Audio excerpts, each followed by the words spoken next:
అందరికీ నమస్కారం. రేపు ఒంగోలు వైసీపీకి డబుల్ ధమాక్ అని చెప్పాలి. రేపు సాయంత్రం కార్యక్రమానికి చుండూరు ఒంగోలు నియోజకవర్గ సమన్వయకర్త చుండూరు రవిబాబు గారి అధ్యక్షతన జరుగుతుంది. అదేవిధంగా ముందుగా చర్చి సెంటర్లో ఉన్న వైఎస్ రాజశేఖర రెడ్డి విగ్రహానికి ఎవరైతే విఐపీలు ఉన్నారో ముఖ్య అతిథులు అక్కడికి చేరి వైఎస్ రాజశేఖర రెడ్డి గారికి పూలమాలతో మరి నివాళులు అర్పించిన తదనంతరం మన మీటింగ్ హాల్ దగ్గరికి వస్తారు. దయచేసి మిగతా ఎవరైతే పార్టీ శ్రేణులు కార్యకర్తలు ఉన్నారో వాళ్ళందరూ కూడా సమావేశ హాల్ దగ్గరికి రావాల్సిందిగా కోరుతా ఉన్నాం. 25వ తారీఖు విస్తృతస్థాయి సమావేశం చుండూరు రవి గారి ఆధ్వర్యంలో కార్యక్రమం చేపట్టారు.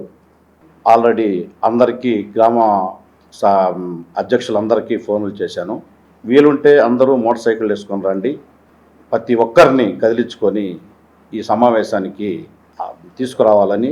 వైసీపీ విస్తృత స్థాయి సమావేశం అంటే మనకి ఉమ్మడి ప్రకాశం జిల్లాలోనే ఫస్ట్ టైం అన్ని కమిటీలు పూర్తి చేసుకున్నటువంటి నియోజకవర్గం ఒంగోలు నియోజకవర్గంలో అనతి కాలంలోనే తక్కువ టైంలో చుండూరు రవిబాబుని ఇక్కడ ఒంగోలు నియోజకవర్గ సమన్వయకర్తగా నియమించడం జరిగింది. ఆయన గ్రామ, వార్డు, మండల, నియోజకవర్గ స్థాయి కమిటీలన్నింటినీ కూడా మరి దానికి అనుబంధంగా ఉన్నటువంటి కమిటీల్లో మరి అధ్యక్షులను అదేవిధంగా ఫుల్ కమిటీని కూడా ఆయన నియమించడం జరిగింది. సో రేపు ఆయన బర్త్డే కూడా శుభదినంగా మరి వైసీపీ కార్యకర్తలు నాయకులందరూ ఫుల్ జోష్లో ఉన్నారు. దానికి సంబంధించినటువంటి భారీ ఏర్పాట్లు చేశారు. వైసీపీ కార్యాలయం పక్కనే ఉన్నటువంటి బైపాస్ లో ఉన్నటువంటి సాయి ఐటీఐ ఫంక్షన్ హాల్లో కూడా అక్కడ భారీగా వైసీపీ నాయకులు కార్యకర్తలంతా ఒంగోలు నియోజకవర్గ విస్తృత సమావేశానికి కూడా వైసీపీలో ఉన్నటువంటి అతిరథ మహారథులందరూ కూడా హాజరవుతున్నారు.